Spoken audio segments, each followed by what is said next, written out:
Hello साथियों। भारतीय नागरिक सुरक्षा संहिता 2023 की धारा 15 विशेष कार्यपालक मजिस्ट्रेट स्पेशल एग्जीक्यूटिव मजिस्ट्रेट जो कि धारा 15 BNSS 2023 भारतीय नागरिक सुरक्षा संहिता में वर्णित है। CRPC की धारा 21 में भी यही विशेष कार्यपालक मजिस्ट्रेट दिया हुआ है। फिर हम पढ़ेंगे धारा 16 BNSS 2023 की, जो कि CRPC की धारा 22 की समरूप है। कार्यपालक मजिस्ट्रेटों की स्थानीय अधिकारिता, local jurisdiction of executive magistrate.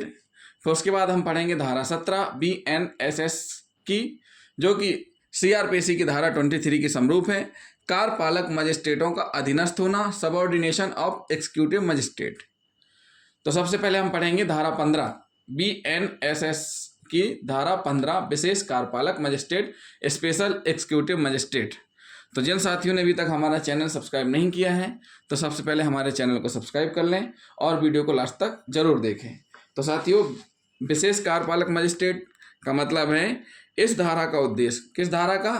BNSS 2023 की धारा 15 भारतीय नागरिक सुरक्षा संहिता की धारा 15 का उद्देश्य विशेष कार्यपालक मजिस्ट्रेट की नियुक्ति के लिए तथा इस संहिता के अधीन कार्यपालक मजिस्ट्रेटों को प्रदत्त की जा सकने वाली शक्तियों में से ऐसी शक्तियां जिन्हें वह उचित समझे, इन विशेष कार्यपालक मजिस्ट्रेट को प्रदत्त करने के लिए राज्य सरकार को सशक्त बनाना है। मतलब राज्य सरकार चाहे तो जो कार्यपालक मजिस्ट्रेट हैं, जो उनके पास शक्तियां हैं कार्यपालक मजिस्ट्रेट के पास, उनमें से कुछ शक्तियां किसको दे सकते हैं? विशेष कार्यपालक मजिस्ट्रेट को। ये किसके ऊपर डिपेंड है? राज्य सरकार के ऊपर। राज्य सरकार इसके लिए सशक्त है। राज्य सरकार चाहे तो ऐसा कर सकती है। राज्य सरकार इनको शक्तियां दे सकती हैं। कार्यपालक की जो कुछ शक्तियां हैं उनमें से, मतलब कार्यपालक मजिस्ट्रेट को प्रदत्त की जा सकने वाली शक्तियों में से ऐसी शक्तियां, मतलब जो शक्तियां कार्यपालक मजिस्ट्रेट को प्रदत्त की जा सकती हैं या की जाती हैं, ये जो उनके पास रहती हैं, उनमें से ऐसी शक्तियां जिन्हें वह उचित समझे, इन विशेष कार्यपालक मजिस्ट्रेट को प्रदत्त करने के लिए राज्य सरकार को सशक्त बनाती है ये धारा। महाराष्ट्र राज्य बनाम मोहम्मद सलीम खान के प्रकरण में उच्चतम न्यायालय द्वारा यह अभिनिर्धारित किया गया है कि विशेष कार्यपालक मजिस्ट्रेट भी कार्यपालक मजिस्ट्रेट ही हैं।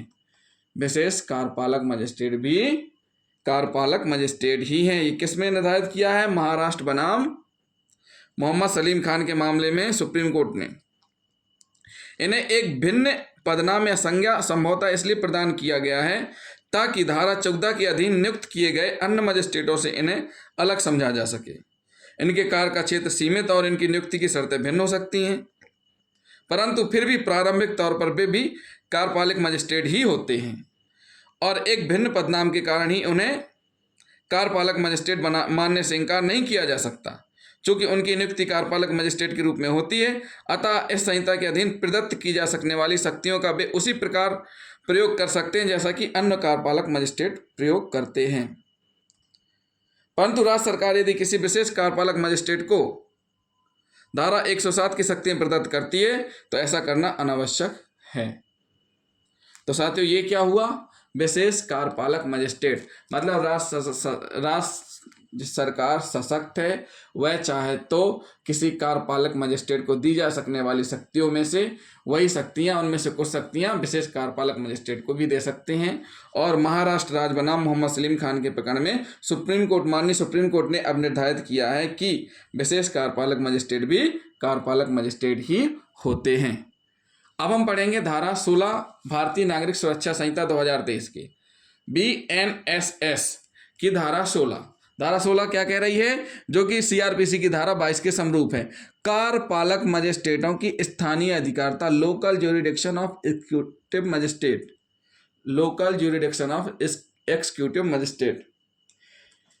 राज्य सरकार के नियंत्रण के अधीन रहते हुए जिला मजिस्ट्रेट समय समय पर उन क्षेत्रों की स्थानीय सीमाएं पर निश्चित कर सकता है जिनके अंदर कार्यपालक मजिस्ट्रेट उन सब शक्तियों का या उनमें से किसी का प्रयोग कर सकें जो संहिता के अधीन उनमें निहित की जाए। इसमें स्पष्ट किया गया है कि जो जिला मजिस्ट्रेट है वो किसके अधीन है? राज्य सरकार के अधीन है। तो राज्य सरकार के नियंत्रण के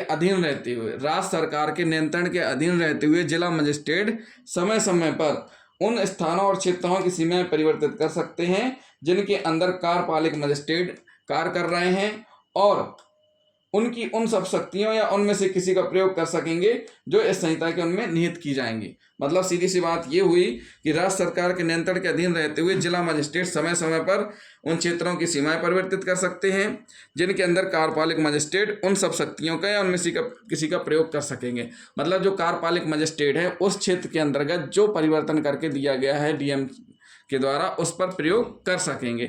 मतलब राज्य सरकार के नियंत्रण के अधीन रहते हुए जिला मजिस्ट्रेट समय समय पर सीमाओं का परिवर्तन कर सकते हैं, लेकिन जिला मजिस्ट्रेट के अधीनस्थ जो कार्यपालक मजिस्ट्रेट हैं जो उनको शक्तियां प्रदान की गई हैं उस क्षेत्र में वह प्रयोग कर सकते हैं जो कि निर्धारित किया गया है समय समय पर जिला मजिस्ट्रेट के द्वारा।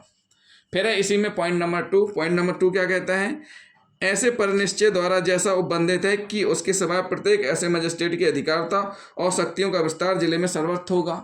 अधिकारता और शक्तियों का विस्तार जिले में सर्वत्र होगा, मतलब सभी जगह पूरे जिले में होगा इनका। नंबर 3 धारा 17 जो कि CRPC 23 की समरूप है, कार्यपालक मजिस्ट्रेटों का अधीनस्थ होना, सबऑर्डिनेशन ऑफ एग्जीक्यूटिव मजिस्ट्रेट। मतलब इसमें स्पष्ट किया गया है कि इस धारा के अनुसार अपर जिला मजिस्ट्रेट को छोड़कर अन्य कार्यपालक मजिस्ट्रेट जिला मजिस्ट्रेट के अधीनस्थ होंगे। उपखंड मजिस्ट्रेट और विशेष कार्यपालक मजिस्ट्रेट भी जिला मजिस्ट्रेट के अधीनस्थ होंगे। अपर जिला मजिस्ट्रेट को यद्यपि जिला मजिस्ट्रेट का अधीनस्थ नहीं बनाया गया है, परंतु जिला मजिस्ट्रेट उन कार्यों का बंटवारा कर सकता है जिस पर अपर जिला मजिस्ट्रेट को संपन्न करना है। इस रूप में वह जिला मजिस्ट्रेट का अधीनस्थ होता है, परंतु जो कार्य करने के लिए उसे दिया गया उसे करने में वह जिला मजिस्ट्रेट का अधीनस्थ नहीं होता, क्योंकि उस कार्य के संपादन में उसकी शक्तियां जिला मजिस्ट्रेट के समान होती हैं। नंबर 2 है, जिला मजिस्ट्रेट समय समय पर नियम बनाकर विशेष आदेश देकर कार्यपालक मजिस्ट्रेटों के बीच कार्य वितरण कर और आवंटन कर सकता है। कार्य वितरण और आवंटन कर सकता है। इसमें स्पष्ट किया गया, क्या स्पष्ट किया गया है कि सभी कार्यपालक मजिस्ट्रेट जिला मजिस्ट्रेट के अधीनस्थ होंगे और किसी उपखंड में शक्तियों का प्रयोग करने वाले प्रत्येक कार्यपालक मजिस्ट्रेट उपखंड मजिस्ट्रेट से भिन्न होंगे। जिला मजिस्ट्रेट के साधारण नियंत्रण के अधीन रहते हुए उपखंड मजिस्ट्रेट के भी अधीनस्थ होंगे। इसमें सबसे बॉस कौन है? डीएम है। डीएम के अधीनस्थ कौन होंगे? समस्त सभी कार्यपालक मजिस्ट्रेट। पॉइंट नंबर 2 इसी में बताया गया है, क्या बताया गया है कि कार्य का वितरण डीएम, कार्य का वितरण कौन करेंगे? डीएम करेंगे। कार्यपालक मजिस्ट्रेट को कौन सा काम करना है कौन सा नहीं करना है इसका वितरण कौन करेंगे? डिस्ट्रिक्ट मजिस्ट्रेट, जिला मजिस्ट्रेट करेंगे। जिला मजिस्ट्रेट समय समय पर अपने अधीनस्थ कार्यपालक मजिस्ट्रेटों के बीच कार्य के वितरण या आवंटन के बारे में इस संहिता से संगत नियम बना सकेंगे और विशेष आदेश दे सकेंगे। तो साथियों ये हुई धारा 15, 16, 17 भारतीय नागरिक सुरक्षा संहिता 2023 की धारा 15, 16, 17। तो जिन साथियों ने अभी तक हमारा चैनल सब्सक्राइब नहीं किया है तो हमारे चैनल को सब्सक्राइब कर लें और वीडियो को लाइक और शेयर करना ना भूलें, साथ ही साथ कमेंट भी करते जाएं। अगले वीडियो में हम आपको बताएंगे लोक अभियोजक, क्या बताएंगे? लोक अभियोजक और सहायक लोक अभियोजक। तो जिन साथियों ने अभी तक चैनल सब्सक्राइब नहीं किया है तो हमारे चैनल को जरूर सब्सक्राइब कर लें। थैंक यू दोस्तों।